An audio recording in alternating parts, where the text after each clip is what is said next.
Bienvenida familia nocturna a esta oscura fogata de historias. El día de hoy estoy muy contento porque el lunes pasado cumplimos una meta muy tenebrosa. Gran parte de la familia nocturna, o una muy buena cantidad de la familia nocturna, fue honesta en los comentarios y dijo ahí, no pude terminar el episodio. Así es que yo creo que cumplimos esta meta de traerles las historias de las más aterradoras que hay, pero recuerda que las historias más aterradoras son las del sábado de sombras. Todos los sábados, 10 de la mañana. Y si alguno se llega a suspender, yo les aviso. Pero una vez dicho esto, comencemos. Porque hoy te voy a hablar de hospitales embrujados. Te voy a hablar también de maldiciones tenebrosas y entidades endemoniadas.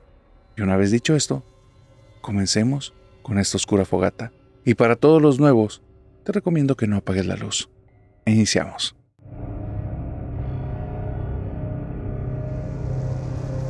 Muchos de nosotros tenemos esa abuelita o ese abuelito o ese familiar que cuando éramos pequeños su casa era nuestro refugio o nuestra zona en la que nos gustaba estar. Y ese es el claro caso de Julio. A Julio le encantaba estar en la casa de su abuelita Macaria. Los días en la casa de su abuelita Macaria eran aventuras. No había restricción de horario para la televisión. A él le gustaba ver caricaturas, pero le gustaba ver muchas caricaturas. Y no había ninguna restricción. Su abuelita Macaria no es que fuera una persona irresponsable, es que ya era una persona bastante grande. No era que se lo quisiera quitar de encima, se quedaba dormida. La abuelita Macaria le echaba todas las ganas, pero tenía una batería ya reducida por el cansancio y por los años. Pero ¿sabes qué? También por otro pequeñísimo detalle. Había algo que hacía que la abuelita Macaria en las noches estuviera bien despierta, pero en los días bien dormida. Y esta mujer, te dabas cuenta cuando se dormía, porque utilizaba unos lentes grandes de estos bifocales, que cuando se los ponía, sus ojos se veían enormes, y si la veías desde abajo, se veían como que extrañamente deformados. Era una visión no aterradora, sino muy chistosa, porque cuando ella se quitaba los lentes, sus ojos eran chiquitos. A Julio le encantaba estar con su abuelita. Y abuelita Macaria para acá, abuelita Macaria para allá. Y si estaba en la casa de abuelita Macaria y se quedaba dormida, bueno, él prendía la televisión y se quedaba viendo hasta que la abuelita Macaria se despertaba. Pero una vez que se despertaba la abuelita Macaria, abuelita, cuéntame una historia, abuelita, vamos a tu patio, abuelita, vamos a tu jardín. Y ahí traía la abuelita arriba y para abajo en lo que podía la abuelita y se volvía a quedar dormida. Pero en las noches Julio no recordaba lo que vivía en casa de su abuela hasta que se transformó en familia nocturna.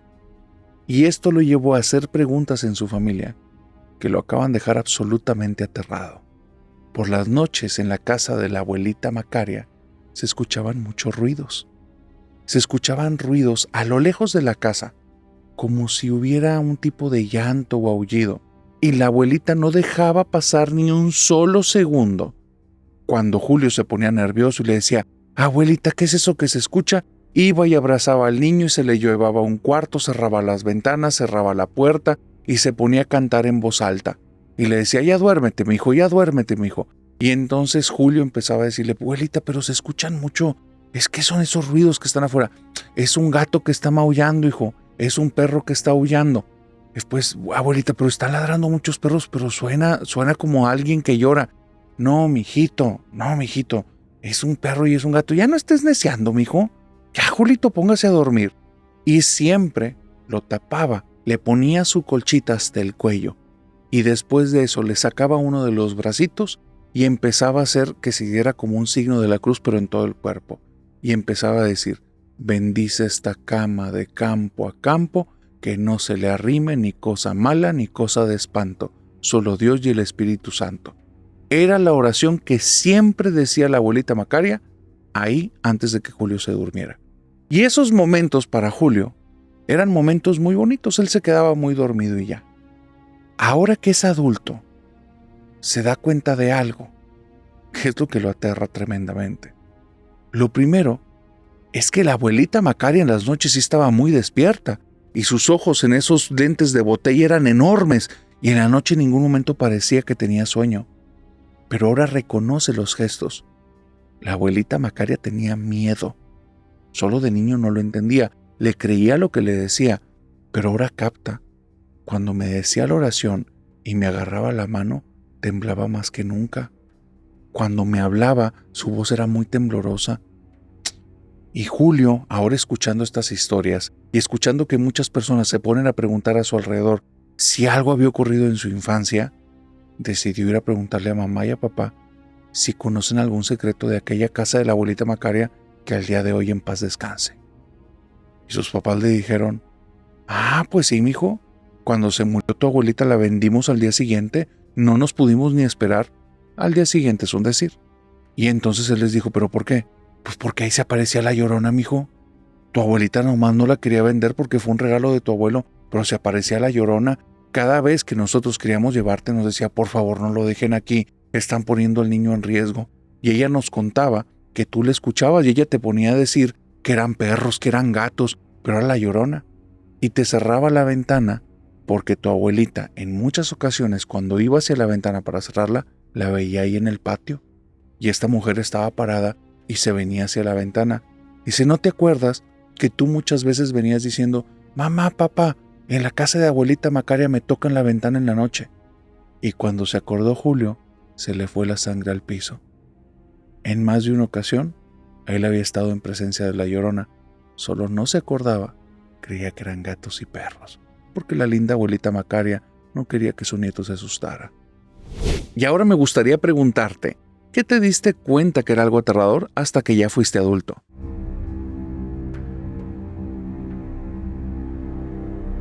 Erika tenía ínfulas de escritora. Ella se sentía una escritora. Ella se vivía como una escritora. Tenía apenas 14 años la chamaquita, pero para ella era la nueva Stephen King. Ella iba a ser la nueva escritora de terror que iba a espantar a todas las personas. Esta historia que te estoy contando ocurrió hace cerca de 7 años. Te quiero dejar claro algo. Erika al día de hoy ya no escribe por lo que le pasó. Y esto estoy a punto de decirte. Erika tenía como un proceso que no te lo voy a hacer cansado porque son procesos a veces muy técnicos o procesos muy profundos. Pero a grandes rasgos, parafraseado y de una forma sencilla de entender, ella dejaba que las imágenes vinieran a su cabeza y se permitía que esas imágenes hablaran por sí mismas. Yo sé que puede sonar difícil de entender, pero imagínate que tú estás sentado respirando y de repente imaginas algo y te das cuenta que le puedes poner play. Y cuando le pones play, esa imagen te das cuenta que no es una foto, es una película y comienza a andar por sí sola.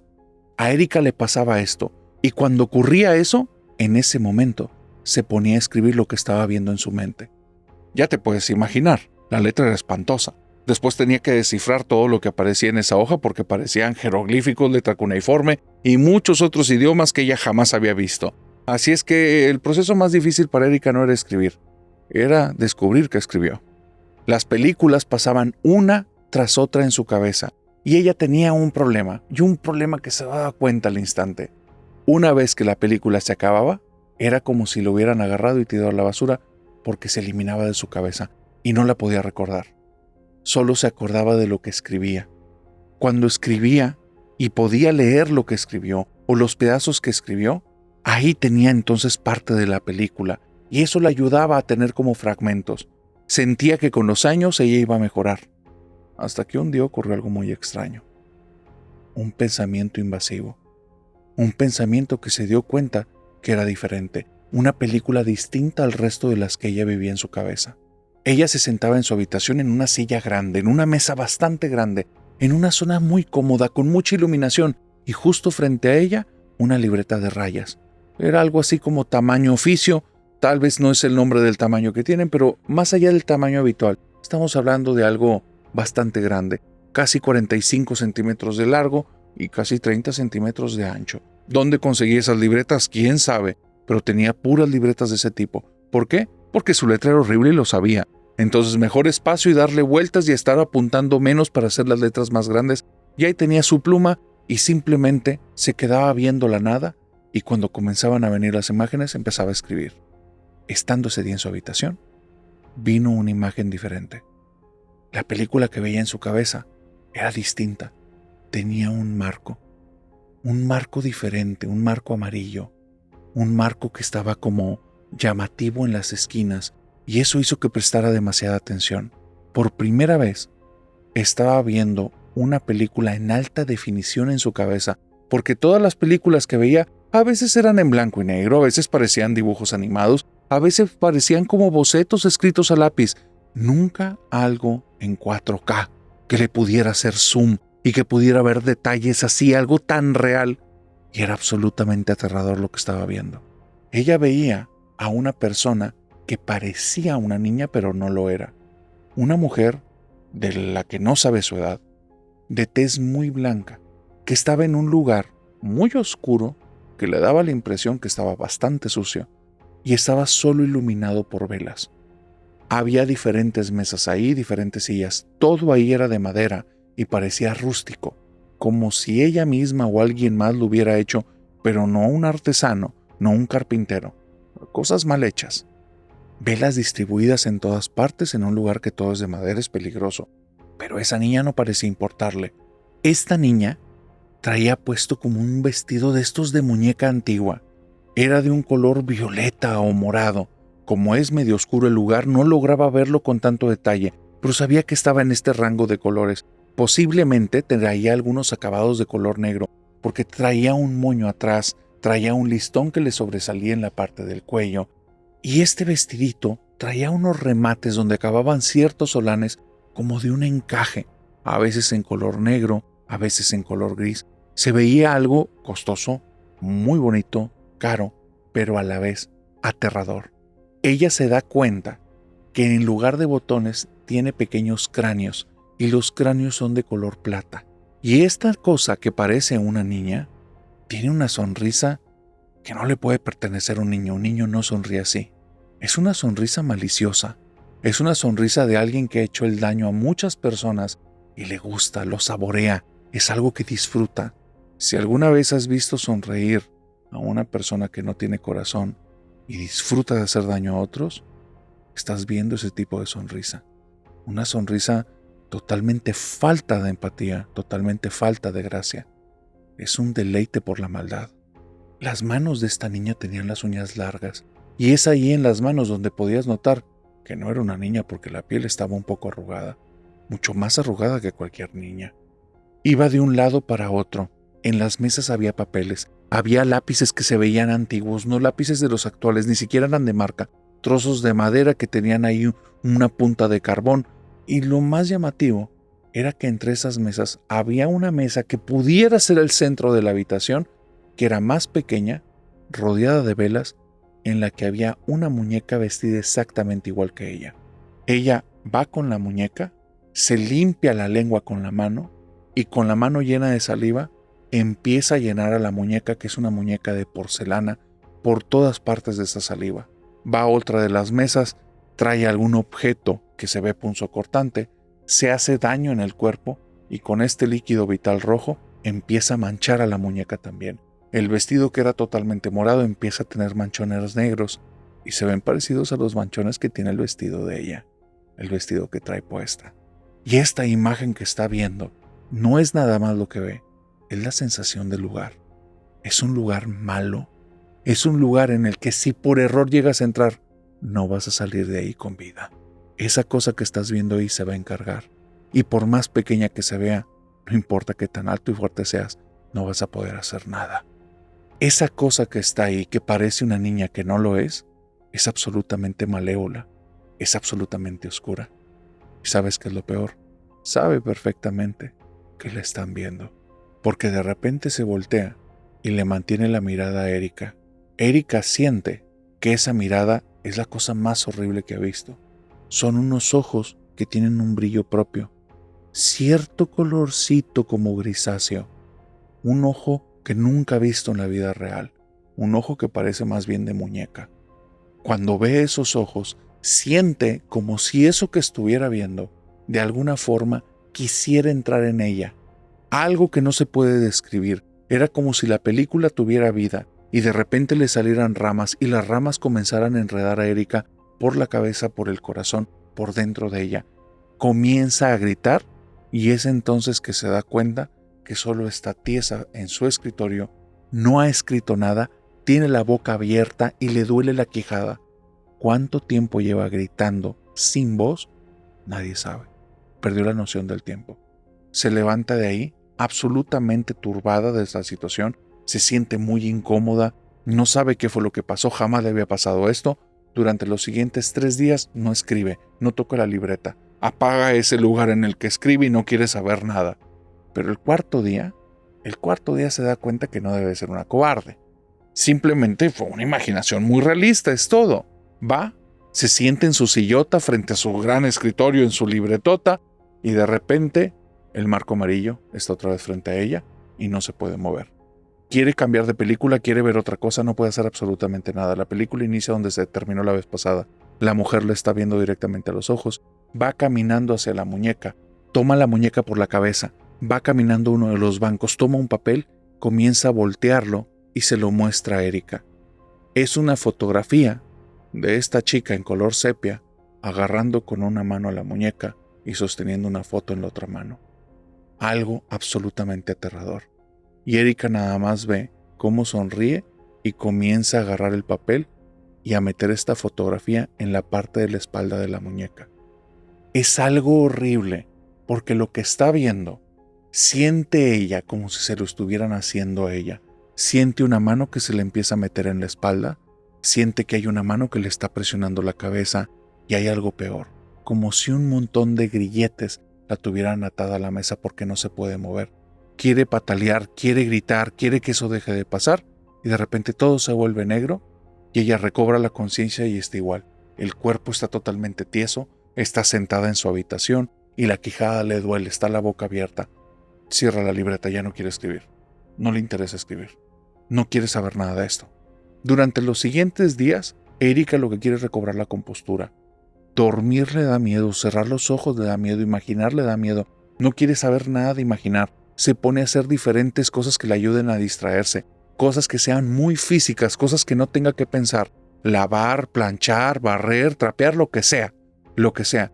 Y se da cuenta que si se sale a pasear, está tan ensimismada viendo cosas que no piensa mucho.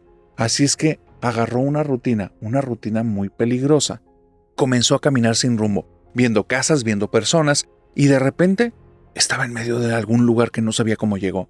Y ahora el juego era reencontrarse y volver a regresar a casa, hasta que sintió algo raro. Sintió un día como una necesidad de empezar a caminar en un rumbo. Se fue metiendo entre unas calles, con eso llegó a otra colonia, y de repente se mete en un par de callejones que termina dando con algo que parece una casa, pero se da cuenta que tiene un pequeño letrero que dice bazar. Se mete, la puerta no tenía ningún tipo de seguro, y cuando entra, está una persona, un adulto mayor, que la atiende muy amablemente, le dice: bienvenida, eres la primer cliente del día, por favor, ¿quieres que te dé un tour? ¿Quieres ver algo? ¿Te interesa algún artículo? Tenemos ropa, juguetes, calzado. ¿Qué gustas? ¿Qué gustas ver? Aquí tenemos de todo y tenemos de muy buena calidad. Y tenemos ya cosas más baratitas. Y entonces ella les dice: no sé qué estoy buscando. Y le dice: tienes cara de que te gustan las muñecas. Cuando ella escucha esto, es como si le hubieran hecho una descarga eléctrica en toda la columna vertebral. Y se le queda viendo la persona y le quiere decir: no, todo menos muñecas. Y esta persona rápidamente se va a una de las áreas de este lugar, toma una muñeca y se la trae.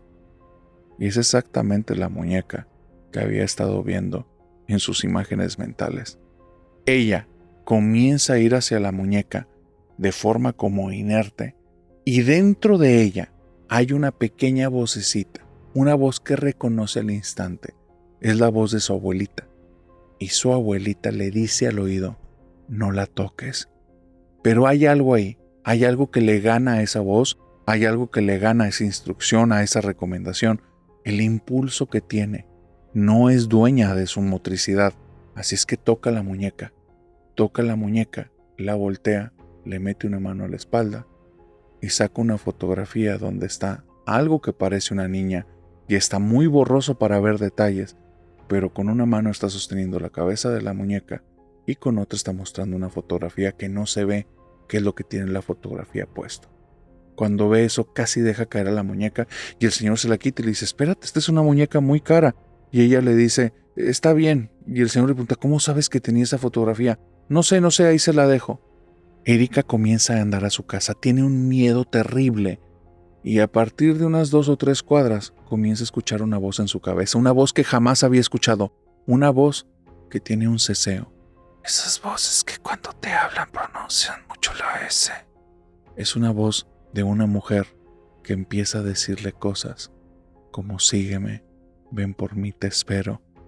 Pero cada vez que habla, cada palabra que dice, hace que su cuerpo se estremezca. Cuando llega a su casa se siente mal. Siente como si le hubieran chupado la energía, se siente como si hubiera envejecido, se siente como si se estuviera muriendo. Es algo horrible. Cree que es el miedo. Así es que se dio cuenta que descubrió algo los días anteriores. Si canso mi cuerpo, mi mente no tiene para pensar. Y llegando a la casa, agarra la escoba y agarra el trapeador y se pone, pero como nunca en la vida lo había hecho, a detalle, cada fragmento, cada pedacito de la casa, lo limpia pero a un nivel tan detallado que la mamá se queda sorprendida.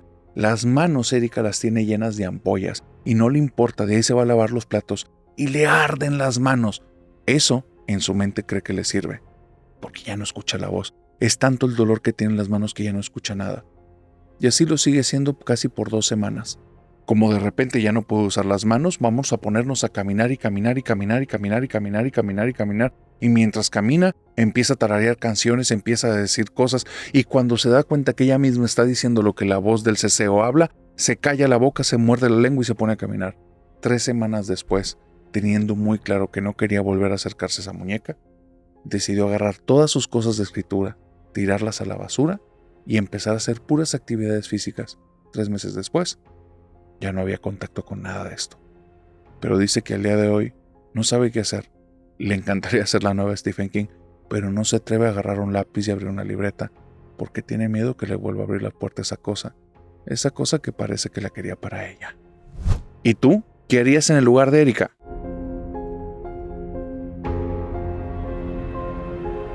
Sale es parte de la familia nocturna. Es doctora y ella solo ha vivido 2 sucesos, pero son tremendamente aterradores. El primer suceso que vivió dentro de un hospital le tocó ya hace varios años y fue algo de lo que definitivamente no puede dar como una explicación a esta situación. Y durante muchos años ella decidió que no iba a estar hablando de eso. Pero aquí, como guardamos el anonimato y le gustan las historias de fantasmas a raíz de lo que vivió, decidió mandarnos esta historia y nos dijo: por favor, nada más cambia mi nombre, pero esto lo viví en un hospital y es en serio. Es algo que no me ha pasado nada más a mí. Resulta que había un día en el que había mucho movimiento y ella, por alguna situación, muy probablemente la jerarquía que ya tenía en el hospital, que era ya de cierto rango alto, le tocó estar brincando de un área a otra para hablar con diferentes personas y organizar cosas. El punto es que llega un momento en el que ella es tan proactiva que de repente ven personas que ella está resolviendo cosas y ya era parte de lo habitual en ese día que se le acercaran personas que no tenían nada que ver con lo que ella estaba haciendo para hacerle alguna pregunta, y como tienen la mente muy ágil, contestaba en un segundo. Estoy buscando al doctor Carrillo, mira, por favor ve aquí a la sala de oficinas, ahí te pueden atender, ahí te pueden dar instrucciones de dónde está el doctor Carrillo. Disculpe doctora, no sabe dónde está el paciente tal, de este lado están las enfermeras, si quieres ir con ellas, ahí te tienen todos los datos acerca de los pacientes. Y seguía ella con las cuestiones desde mantenimiento, dónde estaban ciertos especialistas, viendo ciertos detalles de pacientes. De estas personas que dices, están en 100,000 cosas y en todas tienen la atención al 100. Una persona de una mente muy ágil. Es por eso que estaba tan ensimismada en algo que estaba como ya tomándole muchos de sus recursos, porque sí era un tema muy complejo, cuando una voz de mujer llega por su izquierda y le dice: doctora, ¿cómo puedo salir del hospital?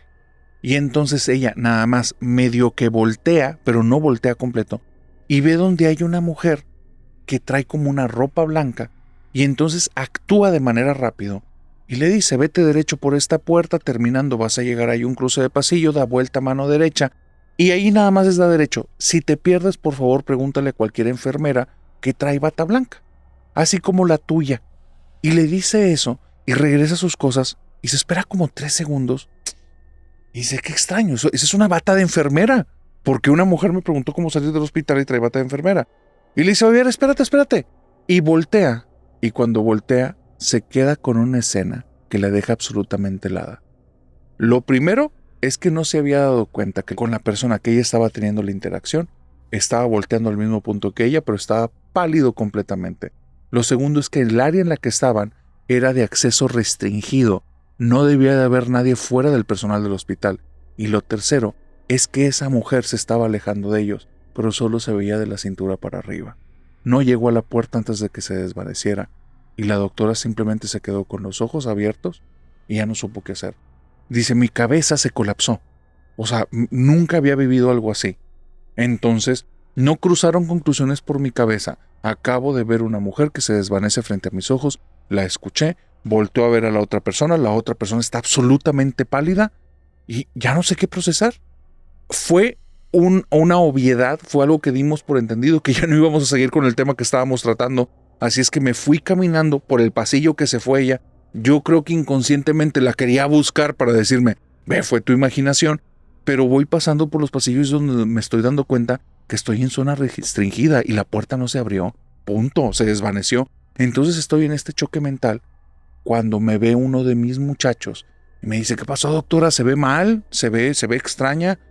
No, es que no sabes lo que me pasó. De seguro vio a la Blanquita, ¿verdad? Y me contó que ya hay muchas personas que han visto a esta mujer de cabello rubio, que no le ven el rostro, que les pregunta cómo salir del hospital y que algunos creen que trae ropa de enfermera, pero otros dicen que no, que es una bata blanca, pero que no es de ese hospital, que nadie tiene ese tipo de uniforme. El punto es que hay muchos que la han visto y no podemos hablar de eso porque no hay manera de comprobarlo. ¿Tú qué crees que sea eso que se aparece en el hospital?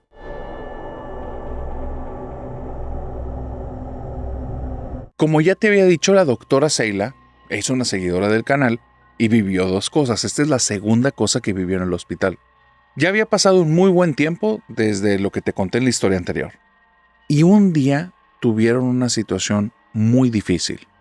Este día hay un encuentro armado entre dos grupos delictivos de su ciudad. Traen los heridos al hospital y entre los heridos viene una persona que es una persona de un bando criminal que dice ella, venía como queso gruyere, o sea, recibió una cantidad de balas impresionante que los doctores ya sabíamos que muy probablemente no teníamos nada que hacer, pero nos los traen, tiene signos vitales y vamos a actuar con total profesionalismo. Reunimos al cuerpo médico de emergencia rapidísimo, ya lo estamos llevando rumbo a la sala, entramos en la sala de cirugías, hicimos todos los protocolos que se tenían que hacer y estando ahí en la sala de cirugía, comienzo a escuchar a un enfermero que empieza a maldecir y comienza a repetir la misma mala palabra, pero él esa palabra la utiliza cuando algo lo sorprende y cuando está pasando algo que no puede creer.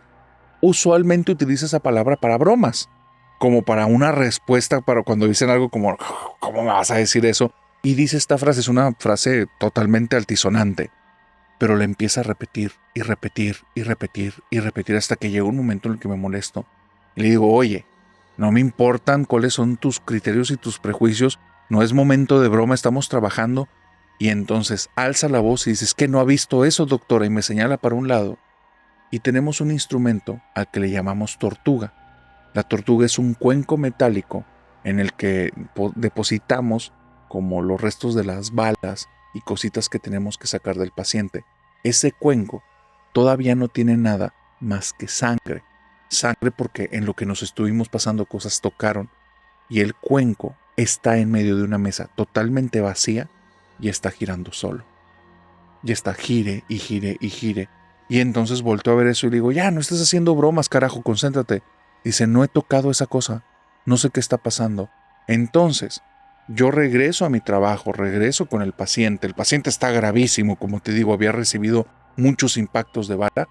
Las luces, lo que jamás me había pasado y no me ha vuelto a pasar, comienzan a parpadear y el lugar se siente extraño. Te lo voy a describir como lo sentí, me vale si me creen o no. Sentí que una persona comenzó a rodearnos y a caminar alrededor de nosotros una y otra vez en círculos que cada vez iban acercando más a la persona que estaba en la mesa. Conforme yo sentía eso, dice, la sensación fue tan real que me quedé helada. Por primera vez, yo estando ahí soy una máquina, las cosas las tengo que hacer y tengo que estar objetiva y despierta. Me quedé helada. Las luces parpadean, el cuenco eso está dando vueltas, empieza a acelerarse, esa cosa se siente que está caminando alrededor de nosotros. Dice, esto duró unos segundos, tal vez 20 o 30 segundos. Y en eso, una persona del grupo dice, él está pactado, busquen algún signo. Y yo le digo, ¿de qué demonios estás hablando? Esto no es normal, está pactado, busquen algún signo. Pierde signos vitales y en ese instante donde la persona fallece, la luz regresa a la normalidad, el cuenco se detiene enfrente de nuestros ojos y una persona dice, miren, y en una de las piernas tiene la Santa Muerte enorme dibujada ahí. Me dice, él estaba pactado, vinieron por él. Si conoces a alguien que tenga una historia de pactados, por favor, mándenmela. Estaría interesante contarla aquí en el canal.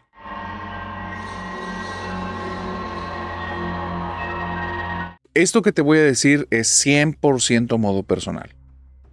Durante mucho tiempo, yo siempre tuve como una frasecita que decía que el ser humano en esencia es bueno. Pues de que estoy en Hablemos de lo que no existe, después de este tipo de historias como la que estoy a punto de contarte, llegan momentos en los que me lo cuestiono y me lo cuestiono en serio. Esta historia es de Ivonne, que habla del tiempo en el que estuvo con un exnovio llamado Claudio. Ivonne me dice, narrador, por un pelito de rana calva me salvé. Y entonces me cuenta una historia de lo más atípica que me han mandado. Resulta que Ivonne se había enamorado de un chico que se llama Claudio. Desconozco dónde lo conoció, pero dice que fue como un tipo de química instantánea. Química, que se entienda, no era de me gusta o cuéntame acerca de tu vida o... Se vieron, hubo una mutua atracción, mucha pasión y una cosa hizo que la otra fuera demasiado rápido, muy poca cabeza de por medio. ¿Por qué te digo esto? Porque es muy relevante, porque las decisiones que va tomando Ivonne a partir de ahí no son decisiones inteligentes y ella lo tiene muy claro, pero también cree que tal vez no es del todo su culpa. Ahí te va. Ivonne empieza a tener estos momentos como muy pasionales con Claudio. Claudio se ve un tipo que poco a poco empieza a acaparar su atención, su tiempo, y hace que estos momentos pasionales sean cada vez más y más seguido.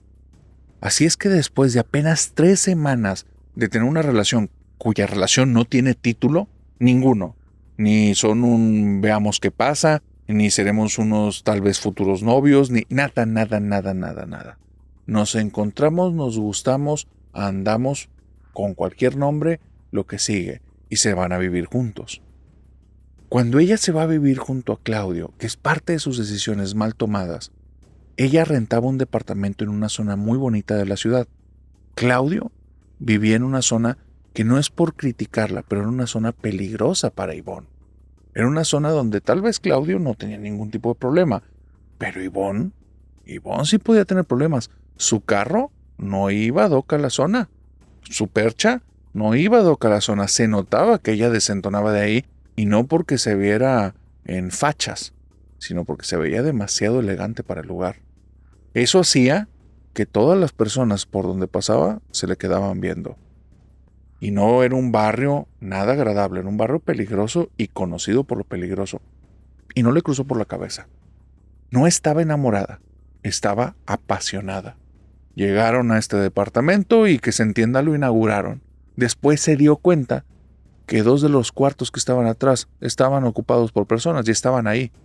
Y no les importó. Cuando se dio cuenta, no se escandalizó ni nada. Y me dice, narrador, es que yo desde ahí ya iba captando, o ahora más bien capto, que algo raro estaba pasando entre los dos. Porque yo soy una persona muy pudorosa. Cuando salen estas personas y estoy cubierta por una sábana prácticamente transparente y no llevo nada abajo y no me importa y lo saludo como si nada, no sé por qué no se me prendió la alarma. ¿Esa no era yo? Me quedo en ese lugar y ni siquiera voy a mi departamento por cosas. Durante 1 semana y media estoy utilizando la misma ropa. Solo utilizo la parte externa de la ropa porque la ropa interior estaba sucia y no teníamos dónde lavarla ahí y no me importa. Más de un día estuve solo cubierta por una toalla y me paseaba así en el departamento. Te lo vuelvo a decir, yo era una persona pudorosa. Después de eso empezaron a pasarme cosas muy extrañas. No podía dormir en la noche. Me sentía como con mucha energía al principio y después me sentía drenada. Y fue en estos días cuando nos tocó la puerta una vecina. Claudio me dijo que por favor fuera a abrir, porque para este momento Claudio no hacía nada. Yo me encargaba de limpiar, de recoger, de hacer la comida, de poner las cosas, y él no hacía nada. Él se iba a trabajar y regresaba. Yo tenía ya 2 semanas de no haber ido al trabajo y ya no tenía trabajo, y no me importaba, y no me daba cuenta. Fui a abrir la puerta esa mañana, y entonces, del otro lado está una vecina. Yo estoy con una camisa alargada de este Claudio. Esta camisa casi deja ver parte de mi pompa, y es algo que no le estoy prestando atención, y así fui a abrir la puerta. Se me queda viendo la chica, y me dice, otra de las de Claudio. Y entonces yo le torzo la cara. A mí no me importan las otras, yo soy la única. Y entonces me dice al oído, lo que necesites, estoy aquí al lado, ten cuidado. Y entonces vuelve a vociferar, dile a ese viejo inútil que me pague lo que me debe. Y se va, y me guiñó un ojo. Yo no entendí qué estaba pasando. Los siguientes días no vuelvo a saber de ella. Solo me decía de repente Claudio, esa vieja ya me tiene harta, me cobra un dinero que no le debo, es bien mentirosa. Y yo no le dije nada. Pero conforme fueron pasando los días, yo me empecé a sentir mal. Me empecé a sentir de repente como drenada. Claudio hacía que me quedara junto con sus 2 roomies sentada en un sillón, aun cuando prácticamente estaba sin ropa. Y a él no le importaba, y los roomies me daban unas miradas que eran muy asquerosas. Y yo no me fijaba, no me daba cuenta. Y empecé a sentir que algo me chupaba la energía. De repente me sentía como bien desubicada, como si no pudiera enfocarme nada, como si no tuviera pensamientos, pero quería estar ahí. Y entonces Claudio, dirigiéndose a sus amigos, dice, véanla, está bien enferma, tenemos que ayudarla.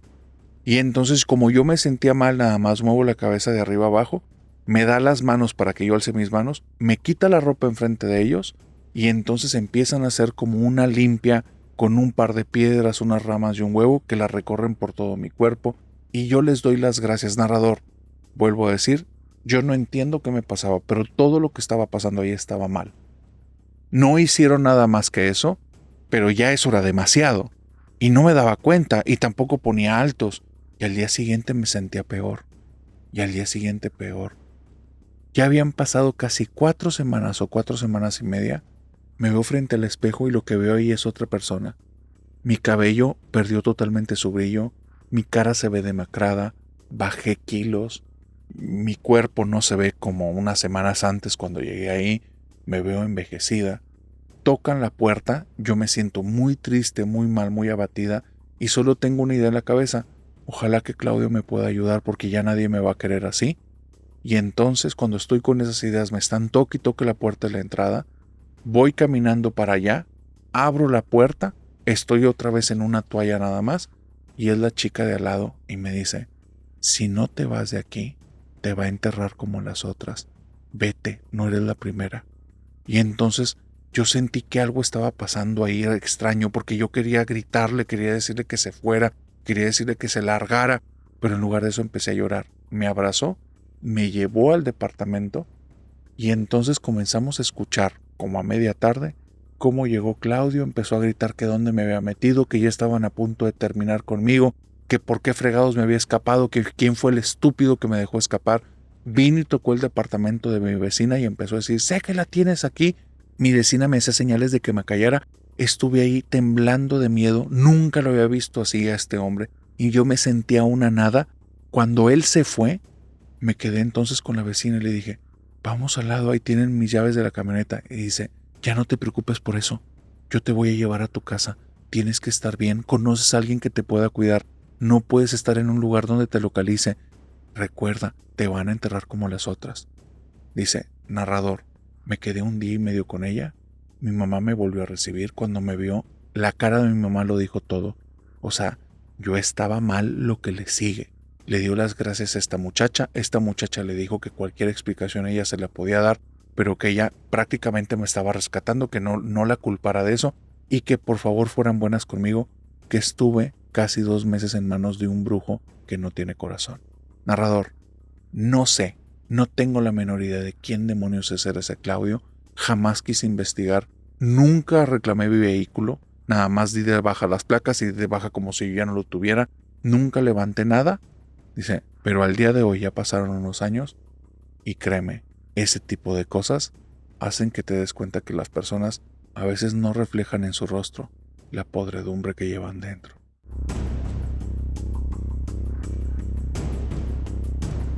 Y siguiendo este ritmo de historias que me hacen perder un poco la fe en la humanidad, quiero contarte la historia de Carla.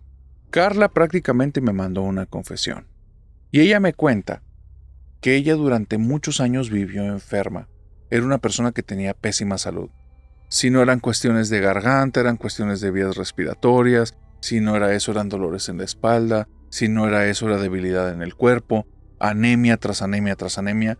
Y no importaba la cantidad de tratamientos, alimentación, estilo de vida que llevara, ella, de plano, en ningún momento se sentía bien. Y entonces empezó a tener temporadas en las que tenía mucho tiempo libre en casa. Y fue ahí donde descubrió que el tema de lo oculto le llamaba mucho la atención. Empezó a sentirse especial, empezó a sentir como un llamado, como si algo la trajera especialmente. Y no sabe por qué, porque aunque lo veía y no le llamaba la atención, en su corazón sí le llamaba la atención y quería las cartas del tarot. Le llamaban, era como si le hablaran. Y entonces, como esto pasó hace apenas 4 años, vio algún artículo online, lo compró, le llegó a su casa y estando ahí desde que agarró el mazo y empezó a ver los instructivos, se dio cuenta que no quería leer nada, que había algo que le nacía. Empezó a barajear las cartas, las movía de cierta manera y entonces, cuando estaba la chica que ayudaba en su casa para hacer la limpieza, le dijo que si le permitía leerle la suerte. Sacó las cartas, le pidió que pusiera su mano arriba de las cartas, le pidió que barajeara las cartas, que se las volviera a dar, y después le dijo, ¿sabes qué? Por favor, soplen las cartas. ¿Por qué? Era algo que le nació. Le sopló a la chica las cartas, ella las tomó, las puso sobre la mesa, esparció el mazo y le dijo a la chica que por favor tomara 3 cartas. La chica toma 3 cartas, entonces ella las agarra, las pone al centro, las voltea y dice, no recuerdo las figuras, no las recuerdo todas. Sé que en una estaba un diablo y las cosas que me nacieron decirle no eran cosas buenas. ¿Y sabes qué, narrador? En menos de una semana pasaron todas. Pero había un problema. Aunque a mí eso me dio miedo, estuvo muy extraño. Pero durante toda esa semana, después de haberle leído las cartas, yo no traía dolores, no me sentía mal, me sentía con más energía que nunca. Recobré el apetito, me veía con un mejor color de piel. Entonces, a la semana siguiente, solo por probar, invité a una amiga que tenía mucho tiempo sin ver, que ella sí estaba ocupada en cuestiones de estudio. Yo me había tomado un semestre de baja porque de plano no estaba en condiciones. Viene esta chica a la casa, hago lo mismo, pero ahora le pido algo diferente. Después de que empieza a agarrar las cartas y empieza a hacer que el mazo como hacer una combinación diferente, le pido que ponga una mano en su corazón y la otra mano sobre el mazo de cartas. Y que pida un deseo, y que haga lo segundo con la otra, y que haga lo segundo con la tercera. Esta chica pedía cuestiones como bien genéricas porque solo me estaba siguiendo el juego. Y pidió, dame belleza, dame amor y hazme popular. Y entonces, lo que apareció en las cartas, lo que yo entendí, y se lo dije entre risas porque parecía un juego, fue, mira, pues parece que las cartas no le caen bien porque dice que te vas a enfermar y que vas a tener un accidente y que vas a perder tu belleza. Y narrador, al mes siguiente chocó y se desfiguró parte del rostro. Pero hay algo. Después de haberle leído las cartas, yo me sentía muchísimo mejor. Yo tenía meses sin salir de casa y empecé a tener los ánimos para salir. Y empecé a sentirme muy a gusto y me empezaba a preguntar, Carla, ¿qué está pasando? O sea, ¿es por lo que estás diciendo? ¿Es por el impacto de estas situaciones? Pero no, los accidentes venían después. Esto era ahí, era después de leerlas que me sentía tan bien. No eran las ideas, era algo. Cuando tuve una tercera persona, yo lo noté. Después de que leía las cartas, esa persona tenía menos energía y yo tenía más energía. Así es que le hablé al día siguiente y la persona se sentía enferma, yo me sentía bien. Y no me siento tan orgullosa de decirlo, pero comencé a hacer esto bastante más seguido.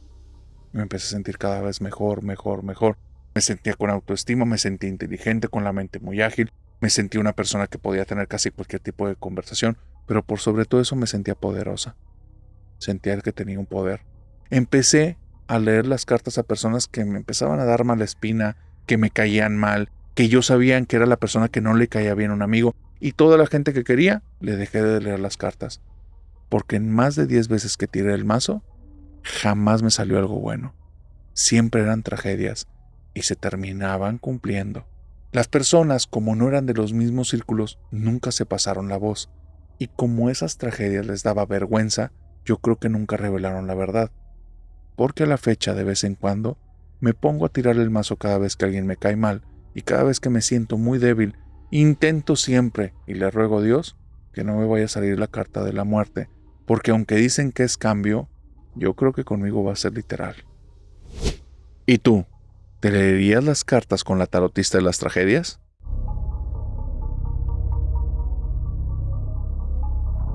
Eloísa vivió esta situación ya hace cerca de 10 años y me mandó un correo que me llamó mucho la atención por cómo inició y me decía: narrador, ¿tú crees que las leyendas estén basadas en sucesos reales que después los maquillan? Y se me hizo muy extraño, pero después de que leí lo que ella vivió, entendí perfectamente de qué se refería con sus palabras. Ahí te va, porque es de las historias más aterradoras que me han dicho. Ella me cuenta que durante una temporada medianamente larga, cerca de 2 meses, por alguna situación que no viene al caso en este momento, se tuvo que quedar en la casa de su abuela. Pero no nada más ella, su hermana y una prima que era prácticamente su mejor amiga. Ya sabes, esa familiar con la que es prácticamente tu confesor, con la que hay una química padrísima, que todo son risas, que todo fluye, que siempre hay plática, que nunca te aburres. Esa prima estaba ahí. Y era tanta la química entre estas dos chicas que la hermana mayor de Eloísa es la que nos mandó la historia, la hermana mayor de Eloísa estaba fastidiada de las dos y le pidió por favor a su abuela que si le permitía dormir en su habitación, en la habitación de su abuela, que no le iba a incomodar. Pero es que las otras dos nunca se callaban. Así es que ya estaban los dos cotorritos en su habitación, Eloísa y su prima, y la abuela junto con su hermana mayor estaban en otra habitación. Los días transcurrieron rápido. Me da la impresión que no había clases porque prácticamente día y noche se lo pasaban en esa casa. Pero ella se dio cuenta, Eloísa, que ella tenía mucho más batería, mucho más energía y aguantaba más que su prima, porque su prima para las 9 de la noche ya se andaba quedando dormida. Y Eloísa, a hurtadillas, se salía de su habitación, iba y prendía el televisor, le bajaba el volumen a prácticamente 1 o 2, se pegaba cerca de la tele y ahí con los ojos abiertos se quedaba viendo la pantallota y escuchando qué era lo que pasaba. Y le daban las 10, 11, 12 de la noche. Pero hubo un momento en el que la abuela la descubrió y le dijo que ya dejara de hacer eso. A partir de que la abuela la descubre, Eloísa nota algo, porque no le hace caso al instante. La abuela se duerme más temprano que su prima, entonces sabe que nadie le está vigilando, pero tampoco le quiere faltar al respeto. Pero hay algo que sí hace que se empiece a dormir temprano. Después de la llamada de la atención de la abuela, los siguientes 3, 4 o 5 días estando ya en la casa, comienza a escuchar ruidos en la casa que no estaban antes. Algo que está como repetitivo, como si alguien arrastrara los pies, como si en lugar de querer caminar, estuviera arrastrándose. Y se le hace muy raro. Voltea de un lado para otro, cree que la prima le quiere jugar una broma, de repente habla un poquito alto y dice: ya hermana, ya sé que estás ahí, y voltea para un lado donde escuchó el sonido y no hay nada. Hay un momento en el que escucha que el sonido viene de una habitación, que es el cuarto en el que la abuela lo tiene como lleno de cosas que se fueron acumulando con los años, y dice: ay, se me hace que es una rata. Y la idea de que pueda ser una rata es la que hace que ya no quiere estar sola en la casa. Apaga la televisión, se va al cuarto de la prima, se queda a dormir y listo. A partir de ese día, en el momento en el que la prima se va a dormir, ella la acompaña, no se quiere topar con ninguna rata.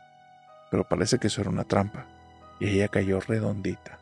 Pasa algo muy raro con la prima, porque ese día que va, después de haber apagado la televisión por lo de la rata y entra en la habitación, nota que la prima está dormida pero como piedra, porque abre la puerta y la prima ni se inmuta. Aparte, la prima tiene una postura bien extraña. Tiene la mitad del cuerpo como si hubiera estado torcido para un lado, pero de repente el hombro izquierdo se forzara a estar pegado sobre la cama y la cabeza está volteando hacia arriba con los ojos cerrados y la boca también, pero se ve extraña la postura, no se ve una postura cómoda. Se le queda viendo y habla un poquito alto para que le escuche y a ver si se ríe o algo. Y le dice, ay, qué cómoda te ves, hasta parece que te están torturando.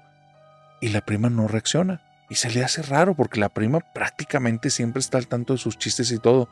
Va y la mueve y la prima no reacciona. Está respirando, está dormida. Y dice, bueno, esta duerme, pero de plano como si fuera una lápida. Se va a dormir. Los siguientes días, ella nota que realmente su prima duerme de forma extraña. Como ahora se van a dormir juntas, le presta atención.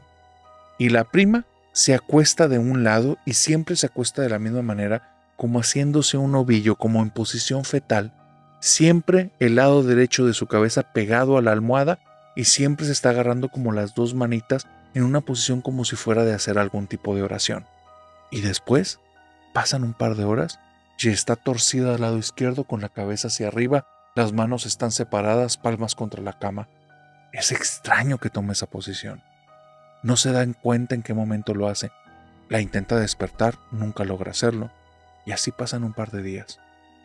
De repente, un día está ahí, acostada en la habitación, pero no se duerme. Está viendo a la prima y le está viendo detalle en qué momento toma esa posición. Y extrañamente esa noche, nunca cambia de posición. ¡Qué raro! Hoy no cambió, todos los días siempre termina en la posición esa rara, y hoy que la estoy viendo no pasa. ¿Por qué? ¿Quién sabe? Ya sé lo que voy a hacer. Mañana me voy a ir a ver la televisión aunque esté la maldita rata.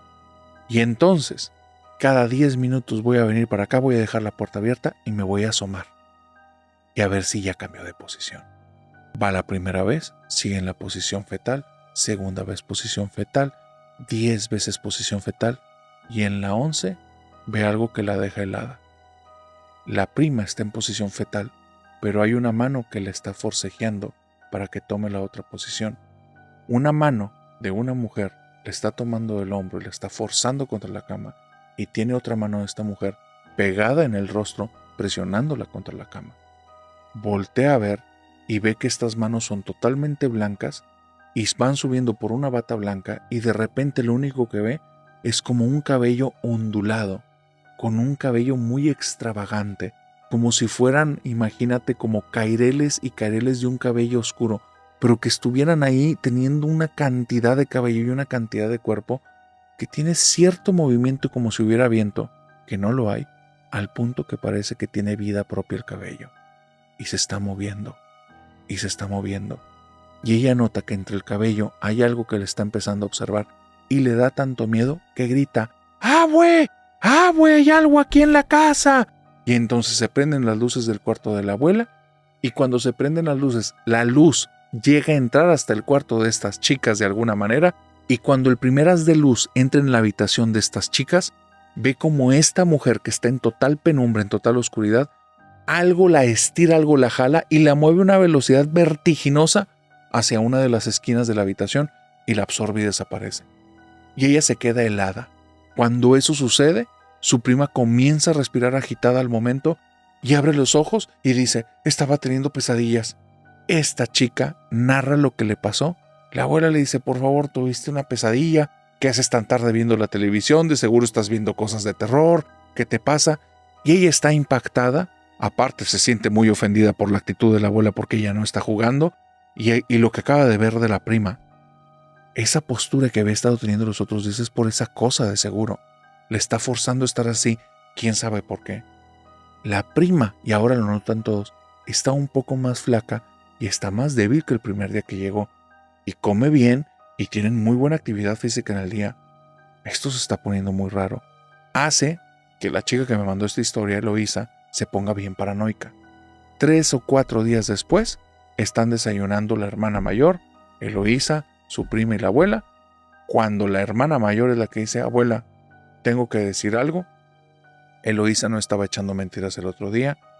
Ayer salí al baño en la noche y había una mujer con un cabello que se le movía aquí en la cocina. Me dio demasiado miedo porque sentí que me iba a voltear a ver y algo me dijo que si la veía ya no iba a poder hacer nada y corrí a la habitación, me tapé porque me dio mucho miedo y yo creo que debí haberlas despertado. Dice, pero yo también la vi. Entonces Eloísa dice, yo en ese momento narrador le dije, ¿ves, abuela? No inventé nada, esta casa está embrujada, algo nos ocultas. Y me puse bien así y mi abuela se empezó a reír porque creía que era un juego y ahí quedaron las cosas. Pero yo la verdad estaba tan asustada que empecé a hablarle a mis papás y a los 2-3 días nos fuimos. Mi prima también se fue a su casa. No, ella no había visto nada, pero nos veía tan alteradas que ella tampoco se sentía a gusto estando ahí. Así quedaron las cosas. Un invento de un par de huercas, de unas chamacas, de 2 muchachas con mucha imaginación. Y empieza a moverse el tiempo hasta que pasan 4 o 5 meses más. Y entonces la abuela marca la casa de Eloísa para pedirle una disculpa. Y le dice, mija, ya me enteré que no estabas mintiendo, ahora sabemos que es verdad, pero no sabemos qué vamos a hacer. Lo que le dice la abuela es que un primo de Eloísa, que ya es un sujeto bastante mayor, es un tipo de casi 32 años, había tenido una situación económica difícil y le pidió a la abuela que si se pudiera vivir a su casa una temporadita de unos 2 meses en lo que se estabilizaba, pero iba con premio, iba junto con su novia, que ya eran pareja y andaban formalizando, y la abuela, como es bien querendona, le dijo que estaba bien, que se quedara en la casa, que nada más no había mucha comida, que ahí sí le iba a pedir de por favor que pidiera ayuda en otra parte para que no se acabaran la despensa, y él dijo que estaba bueno. 2 días estuvo en la casa, porque el segundo día, dice él, que comenzó a escuchar como que algo se arrastraba, creía que era una rata, hasta que se dio cuenta que ese sonido venía del lado derecho de su cama, y cuando abrió los ojos, vio unos ojos verdes, pero centellantes. Dice, eran unos ojos vivos, como si tuvieran 2 lámparas por dentro y estuvieran brillando en la oscuridad, en medio de cabellos que se movían como si estuvieran vivos, con una piel blanca, algo que parecía una mujer, y quería gritar, pero en el momento en el que me quedé clavado con su mirada, me quedé petrificado, no podía moverme. Pero no era que me diera miedo, no podía moverme, me dejó como congelado.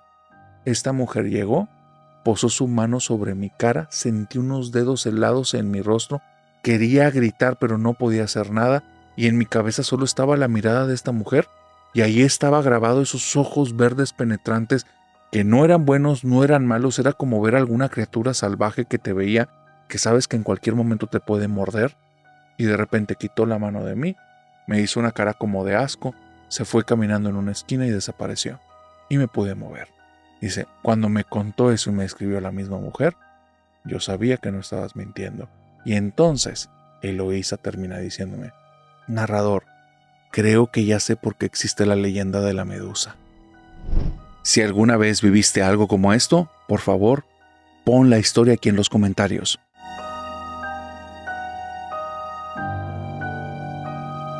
Esta última historia que estoy a punto de contarte es algo que le ocurrió a Mauricio cuando era muy pequeño y lo tiene grabado desde entonces porque a él le da miedo la oscuridad, le dan miedo las sombras y le da miedo todo eso que tiene forma pero que su mente no puede explicar. Mauricio, al día de hoy, no es un muchacho, es un adulto mayor de casi 67 años. Pero él recuerda perfectamente cuando era niño y le tocaba ir por las calles en la noche de la casa de sus papás a la casa de sus abuelos para llevar alguna noticia, llevarles alguna comida o ir a avisarles o preguntarles algo, que le tocó ver algo espantoso que el día de hoy lo tiene traumado. Dice que en esa zona en la que ellos vivían era en las afueras de la ciudad. Inclusive en la casa de sus papás, que estaba como más metido en la colonia, no había ni siquiera pavimento, era terracería. Era una zona que se pudiera considerar muy lejana a la ciudad. Al día de hoy, sabes que haces 15 minutos. Pero en ese tiempo estaba en las afueras. Y ahí había muchas historias que se aparecían cosas. No fantasmas, brujas y cosas peores. Decían que había algo que se estaba llevando a las personas. Ya había un borrachito que todos lo conocían, que ya en varias ocasiones había intentado asaltar a un par de personas y lo tenían bien ubicado, pero lo consideraban inofensivo, porque los intentaba asaltar nada más vociferando y diciendo cosas, pero el tipo estaba tan ebrio que no podía dar 2 pasos sin caerse prácticamente en la acera. Así es que nadie lo consideraba, nadie lo tomaba en cuenta, solo le sacaban la vuelta y sabían que jamás los iba a alcanzar. Y ese tipo de repente de la noche a la mañana ya no estaba. Un sujeto que todos ubicaban perfectamente. Había otro tipo, un señor ya mayor, que pasaba pidiendo limosna, ropa usada o cualquier fierro que tuvieran. Y él iba con una carretilla improvisada de cartón y un poquito de mecate de estas cuerdas de ixtle, y las iba arrastrando el cartón, y cada cosa que le daban lo amarraba con ixte, un ixte muy usado, amarraba las cosas al cartón y se lo llevaba arrastrando. Nunca nadie vio a dónde llevabas esas cosas, pero ese tipo de repente de la noche a la mañana ya no estaba. Don Gastón, don Gastón, don Gaspar. Unos le decían Gaspar, otros le decían Gastón. Nadie realmente era amigo de él, pero el tipo ya no estaba. Y así, estas personas como de la calle, de repente aparecían ahí y de un día para otro ya no estaban. En ese tiempo es cuando Mauricio iba de la casa de sus papás a la casa de sus abuelos. Y ahí en medio de los desaparecidos, nadie considera tanto el hecho de tomar precauciones, porque eran otros tiempos y porque creían que estas personas finalmente se habían ido a algún otro lugar. Pero lo que vio Mauricio fue la explicación, o más bien, la realidad de lo que les estaba pasando a ellos, y era algo horrible. Cuando él va caminando a casa de sus abuelos, imagínate este lugar, no hay ni siquiera pavimento, entonces la luz mercurial es mínima. Por cada 3 o 4 cuadras hay apenas 2 postes de luz, y de esos a veces uno no tiene foco. Hay luces improvisadas de las casas, y está tan alejado, o estaba tan alejado en ese tiempo, que se lograba ver con luz de luna gran parte del espacio, pero es una luz tenue.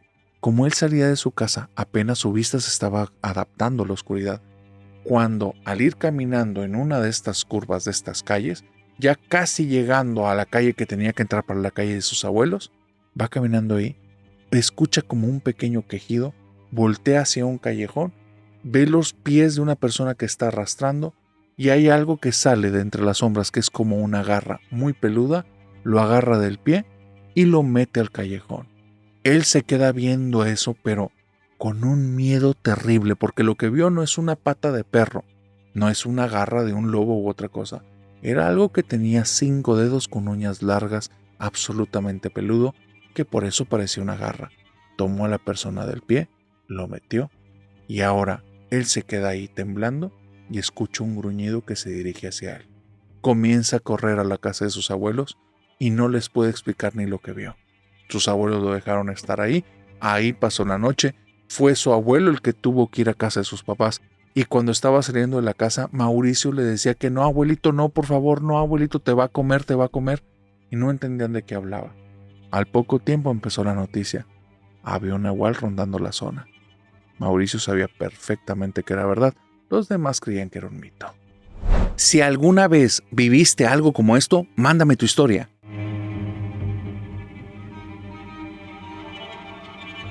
Y con esta historia, querida familia nocturna, hemos llegado al final de esta oscura fogata de historias. Ahora sí, los que llegaron al final, ya sea de 1 o de 2 o de 3, pónganme por favor en los comentarios cuál fue la historia que más les gustó. Y si hubo alguna historia que te diera un poco de miedo, venga tu suscripción y venga tu like. Y si estás en plataformas de audio como Spotify, Apple Podcasts, Amazon Music, Deezer, síguenos y danos tus 5 estrellas. Y dinos ahí en los comentarios cuál fue la historia que más miedo te dio. Una vez dicho esto, nos vemos en el Sábado de Sombras, que es cuando contamos las historias más oscuras que nos han mandado.